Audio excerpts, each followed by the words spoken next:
की, भारत माता की जय श्री राम।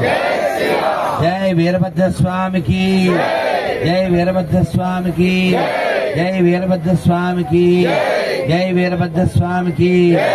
हिंदू हिंदू देश की बंधु, हिंदू हिंदू हिंदू हिंदू, गोमाता की, भारत माता की, गोदावरी माई की, भगवत गीता की, ग्रंथराज श्रीमद् भागवतम की जय श्री राम। ప్రియ హిందూ బంధువులారా, అమ్మ మాట్లాడుతున్నాను. ఒక వంతు మాత్రమే, కానీ వాస్తవానికి స్వదేశంలోనే మనకి స్వరాజ్యం వచ్చింది, కానీ స్వరాజ్యం రాలేదు. కారణం మన అనైక్యత, మన అహంకారం. ఇప్పుడు జరుగుతున్నటువంటివి మన అనుకునేటువంటి ప్రభుత్వం ఉన్నప్పుడు జరుగుతుంది. ఇది కూడా గ్రహించాలి. రాయచోటికి సంఘటన కావచ్చు, లేదు కాశీరెడ్డి నాయన ఆశ్రమ విషయం కావచ్చు.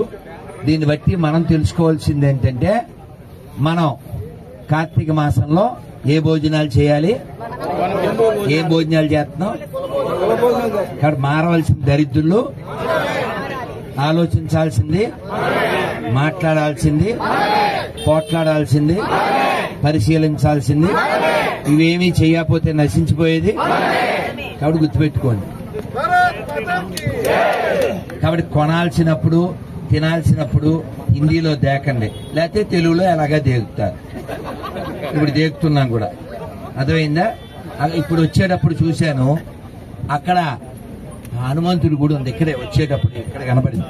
హనుమంతుడి గుడికి 3 అడుగుల దూరంలో, 4 అడుగుల దూరంలో బిస్మిల్లా చికెన్ సెంటర్ ఉంది. కొనే దరిద్రుడు, తినే దరిద్రుడు. ఇప్పుడు సలీం పిలిచాడని చెప్పి సలాం కొట్టుకుంటూ గులామలా వెళ్లి మలం తిన్నట్టు హలీం తినే దరిద్రులు ఎవరు? మారాలా?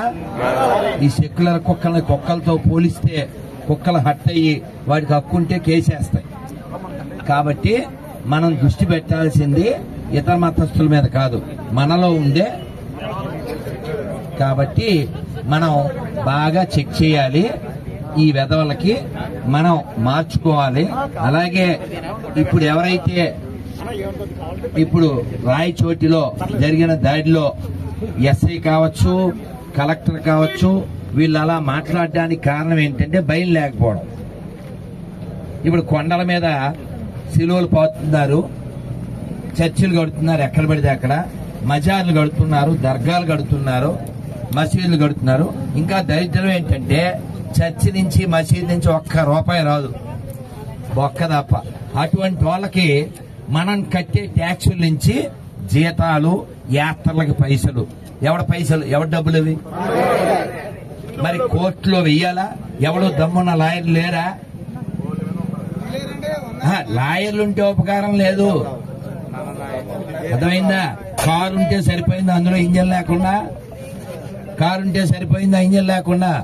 ప్రభుత్వం మీద కేసు వేయక్కర్లేదా? ఎవడి పైసలో? ఆ మాటకు వస్తే సుప్రీంకోర్టు సుమోటోగా స్వీకరించాలి. ప్రభుత్వం అనేది దేనికి? కాపలా చేయడానికి. అది ఏ ప్రభుత్వం అయినా సరే. ఇప్పుడు గుడిలో డబ్బులు పట్టుకెళ్లే హక్కు ప్రభుత్వానికి లేదు. అలాగే ట్యాక్సుల డబ్బులు ఎవరికి ఇవ్వడానికి హక్కు లేదు. నువ్వు చేయాల్సింది శానిటరీ చేయాలి, లేకపోతే శుభ్రం చేయాలి, రోడ్లు వేయాలి, ప్రొటెక్షన్ ఇవ్వాలి, లేకపోతే హాస్పిటల్లో, విద్యాలయాలు పెట్టాలి. వాడెవడో యాత్రకి వెళ్తే మేమెందుకు డబ్బులు ఇవ్వాలి? ఎందుకు ఇవ్వాలి?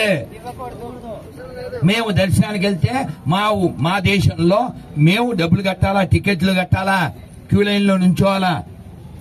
హాజ్ బిల్డింగ్ విస్తరిస్తారా? హాజ్ బిల్డింగ్ ఎందుకు ఉండాలి ఈ దేశంలో? వాళ్ళు కట్టుకుంటారు, ఎవరికి గాలుతాడు? మాకు గాలితే మేము వెళ్తలేదా? అడిగేవాడు లేడా? ఎవడికి గాలుతాడు కట్టుకుంటాడు. మేము అడిగావా? మా గుళ్ళల్లో డబ్బులు ఎత్తుకెళ్తారు, మా దేవాలయాల భూములు మింగుతారు.